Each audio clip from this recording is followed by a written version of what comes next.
Escalation in Ukraine-Russia conflict. Analyzing recent developments. As of October 7, 2024, the conflict between Ukraine and Russia has reached a new level of intensity, marked by numerous confrontations and strategic maneuvers. Here's a detailed analysis based on current data and historical patterns. Kursk region airstrikes. Russia's execution of 12 airstrikes in the Kursk region underscores a significant escalation in aerial warfare. These actions are part of a broader strategy to disrupt supply lines and apply pressure on Ukrainian defenses, a continuation of previous patterns where air superiority is used to gain tactical advantages. Lyman direction clashes. The Lyman front remains crucial, with Russian forces focused on advancing near strategic locations such as Makivka and the Serene Forest. Historically, this area has been pivotal due to its geographical significance in controlling movement between key territories, making it a sustained point of contention. Kupiansk front assaults. Increased aggression in Kupiansk highlights its importance as a transportation hub. The attacks signal Russia's intent to sever critical logistical routes, reminiscent of past objectives to isolate and weaken Ukrainian positions through encirclement strategies. Pokrovsk and Kurakhove fronts. The surge in attacks in Pokrovsk and Kurakhove indicates an intention to break through existing defensive lines. Airstrikes in these regions, especially on Oleksandrpil and nearby areas, reflect a tactical approach to undermine Ukraine's defensive capabilities by targeting rear positions and infrastructure. Kharkiv and Kramatorsk engagements. The successful repulsion of attacks in Kharkiv demonstrates Ukraine's fortified defenses and preparedness, while Kramatorsk's aerial assaults suggest Russia's attempt to regain momentum after unsuccessful ground offensives. This mirrors earlier scenarios where air attacks prefaced more substantial military operations. Toretsk and Velika Novosilka confrontations. The recurrence of attacks around Toretsk, supported by bombardments, reflects Russia's focus on exploiting potential vulnerabilities post-strike. Past experiences show that such dual tactics aim to exhaust defensive resources and morale. Kharkiv and Dnipro activity. In Kharkiv, Ukrainian forces' resilience, despite successive assaults, emphasizes effective defensive tactics, combing ground resistance with strategic retreats. The Dnipro front's persistent yet unsuccessful Russian attacks highlight the strength of fortified barriers, crucial in countering direct advances. Strategic fortifications in Dnipropetrovsk. The ongoing construction and reinforcement of fortifications underscore their role as vital defensive measures. Consistent with historical defense strategies, these fortifications serve as deterrents, complicating enemy advances and offering strategic depth to defending forces. Overall, the continued intensity of clashes underscores both sides' commitment to hard-fought territorial gains. The evolving tactics reflect a blend of traditional warfare and modern strategic considerations, with geographical and logistical factors heavily influencing military decisions. As the conflict persists, the interplay of air and ground operations remains central to both Ukraine's and Russia's military doctrines. Ukraine's tactical withdrawal in Donbas aims to maximize Russian losses. Despite appearances of a strategic retreat in Donbas, Ukrainian commanders assert that their approach is part of a broader strategy designed to inflict maximum losses on Russian forces.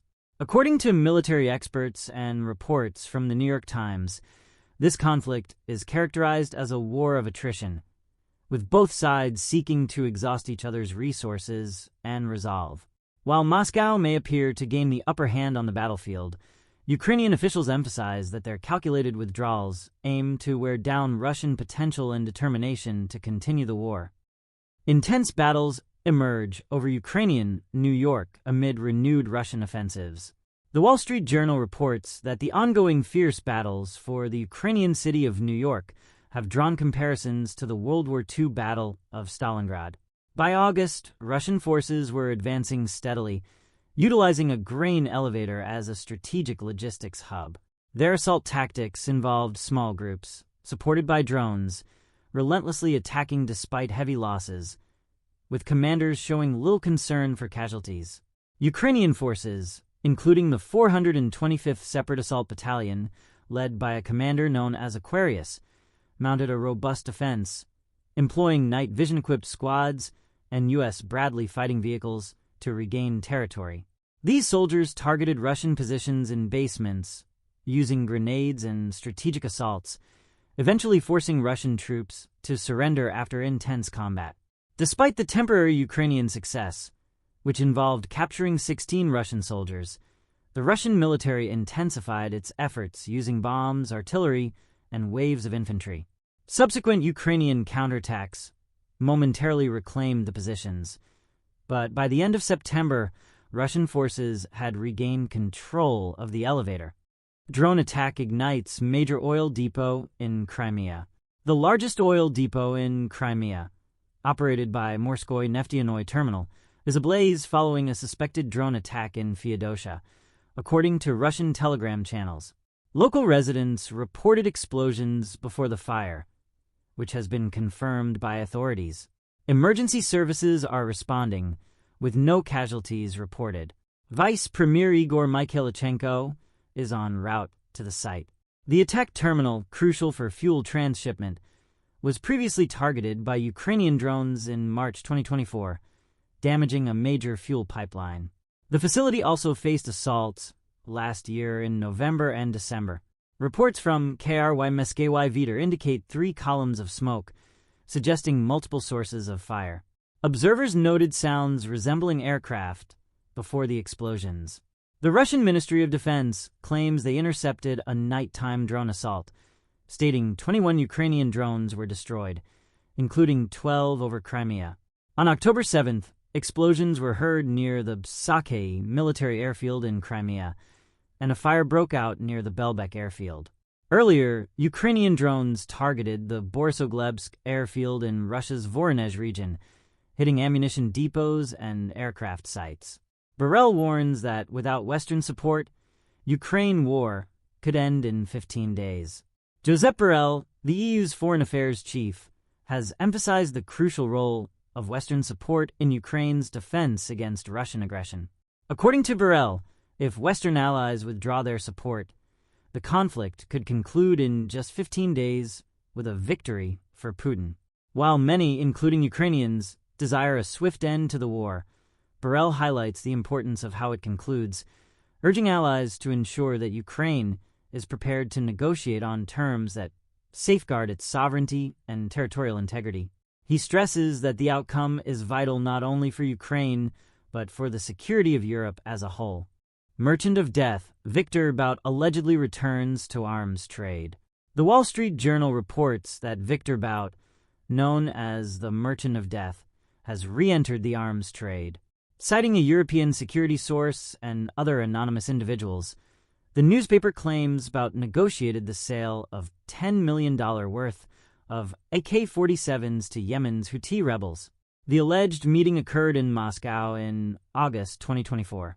Bout, who returned to Russia 2 years ago in a prisoner swap for U.S. basketball star Brittany Griner, currently serves as a regional deputy in Russia's Ulyanovsk region. He dismissed the Wall Street Journal article, suggesting it was timed with President Putin's birthday. CNN had previously reported that Russia considered supplying the Houthis with missiles, but backed down due to Saudi pressure. Moscow's potential support for the Houthis is seen as strategic, given their opposition to the U.S. in Yemen and the Red Sea, where they've targeted oil tankers and occasionally U.S. military ships.